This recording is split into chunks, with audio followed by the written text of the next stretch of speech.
I stood outside my sister's wedding, drenched, humiliated, as the rain plastered my hair to my face. Through the glass doors, I could see the golden smiles, the perfect decorations, the laughter that was meant for everyone except me. I had been banned from entering, banned by my own sister.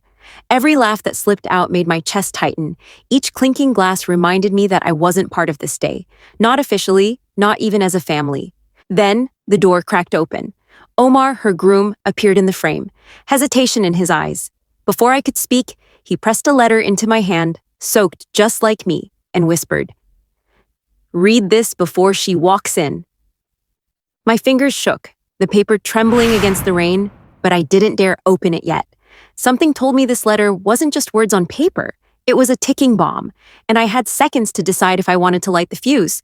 Growing up, Layla had always been Mom's favorite, the golden child. Every achievement of hers was praised. Every misstep of mine was shrugged off as inconsequential. Maya, was the quiet sister, the one who stayed in the background, fixed the broken things, smiled when I didn't feel like it, and never demanded attention.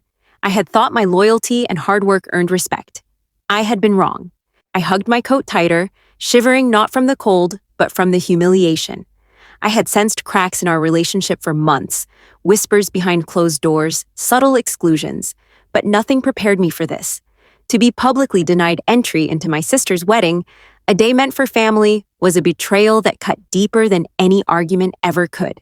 Omar lingered for a moment, watching me, conflicted. I wanted to ask him why, to demand an explanation, but the letter burned in my hand with silent urgency. He gave a small nod, as if confirming that I alone had the power to change what was about to happen. Then he retreated, letting the door shut behind him with a soft click, leaving me with the storm and my racing thoughts. Memories flooded in, unbidden. Childhood photos of us laughing, birthdays shared, secrets whispered in the middle of the night, moments where I had thought we were inseparable. And yet, the truth was becoming impossible to ignore. Layla had always had a plan, and I had been blind to it. The golden child wasn't perfect. She was strategic, ruthless even, and the family had fallen in line with her narrative. My exclusion wasn't an accident, it was intentional. I stepped back from the door, the letter still clutched in my hand, debating whether to tear it open right there.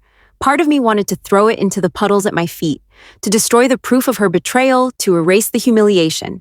But another stronger part of me, the part that had always watched, always noticed, always remembered, knew I couldn't. This was my moment. My chance to see the truth before everyone else did, before she walked down that aisle believing she had won. The rain soaked my clothes, my hair, and yet I felt a strange clarity. Every step she had taken to elevate herself, every slight she had imposed on me, every smile she had given to the world while keeping secrets behind closed doors, it all mattered now.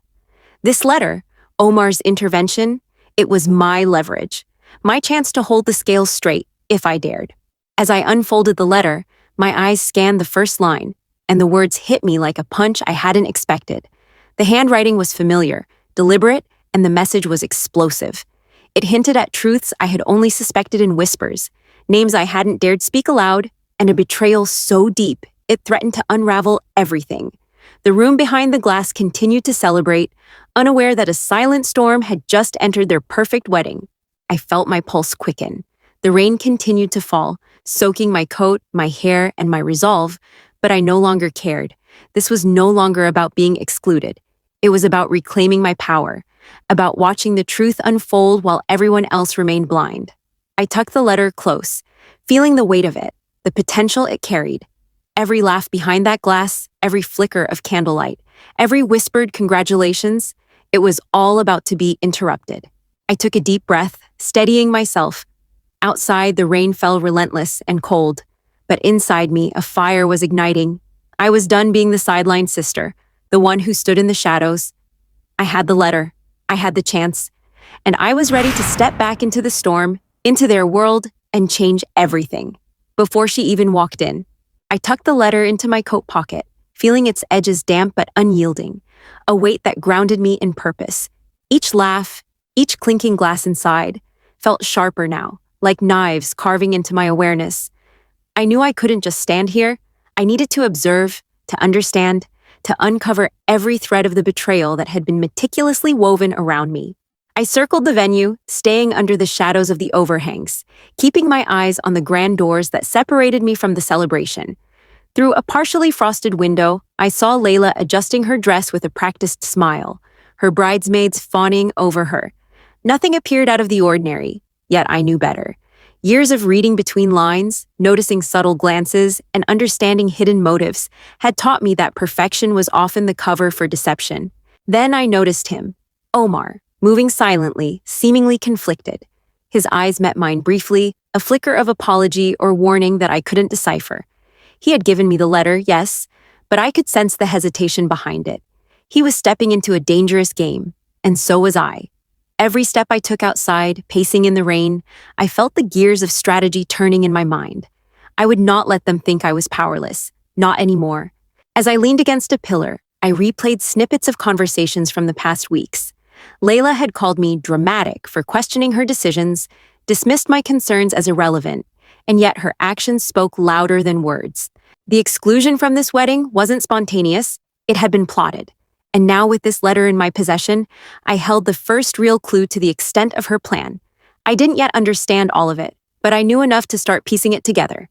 The letter, soaked and slightly wrinkled, was written in Layla's unmistakable handwriting. My eyes scanned it again, more carefully this time, seeking the details that would guide my next move. There were names I recognized, events that didn't match the version I had been told, and hints of alliances formed in secret. My pulse quickened, not from fear, but from the realization that the power had shifted. I could see the threads, I could see the cracks, and I could manipulate the way this unfolded. I pulled out my phone, pretending to check messages, but really mapping every guest's entrance, noting their positions, their reactions to subtle cues from Layla and Omar. Every smile, every whispered exchange, every glance could be a lever. I began connecting dots that had gone unnoticed for months. Hidden resentments, unspoken alliances, secrets buried under years of polite smiles. This wedding was not just a ceremony, it was a chessboard, and I was now a player. Minutes passed, the rain showing no mercy. Yet I felt strangely invigorated. I wasn't running from the betrayal anymore, I was strategizing against it. I visualized the sequence of events, the ceremony, the first dance, the speeches. I imagined inserting the truth subtly, like a spark that would ignite without revealing that I had been watching, waiting, and calculating all along. My heart, once heavy with hurt, now thumped with anticipation. This wasn't revenge yet. It was preparation. Silent, patient, and precise. Then a familiar face appeared. Nadia, Layla's friend, and my unexpected ally. She slipped under the awning beside me, her expression cautious, eyes darting to the entrance. "You have it?" she whispered. I nodded, showing her the folded letter. She smiled faintly, a mixture of relief and determination. She understood the gravity of what I held. Together we began to map out the subtle moves that would allow the truth to surface at the perfect moment, without alerting the others prematurely. I watched the guests arrive, each one oblivious to the silent storm gathering outside. I felt the anticipation coil tighter with every second, each breath sinking with the distant hum of celebration. This wasn't just a letter anymore, it was leverage. It was the key to exposing the truth. And most importantly, it was the instrument that would allow me to regain control, to step out of the shadows where I had been forced to linger for far too long. I folded the letter carefully, tucking it back into my coat. The rain was relentless, soaking me to the bone, but I hardly noticed. My focus was internal, calculating, plotting.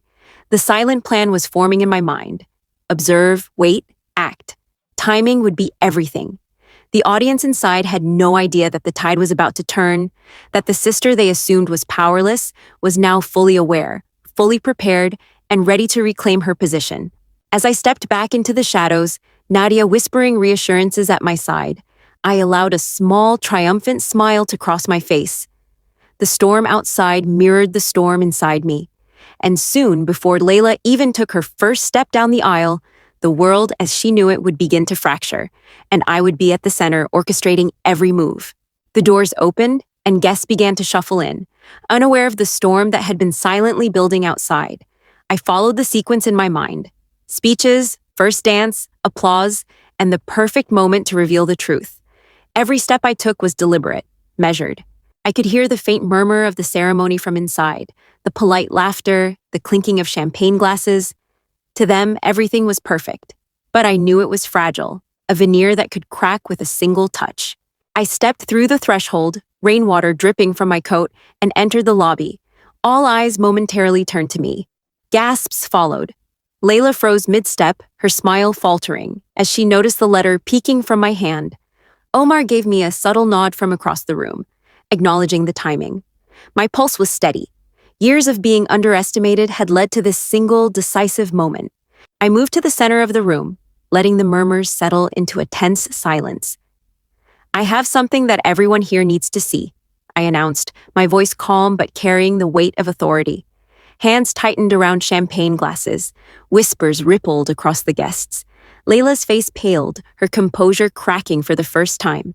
I unfolded the letter and began to read aloud, each word meticulously chosen to expose the betrayal, the secrets, the hidden alliances, and the manipulations that had been kept from everyone, including the family who believed they were celebrating unity.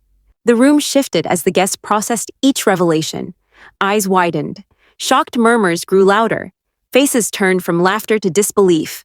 Layla's cheeks flushed with embarrassment, her mouth opening and closing without a sound. She had orchestrated exclusion, leveraged allies, and presented a flawless facade. But now, in front of everyone, the truth unraveled her plan like a thread pulled from a tapestry. The power had shifted. I was no longer the sideline sister. I was the one holding the strings.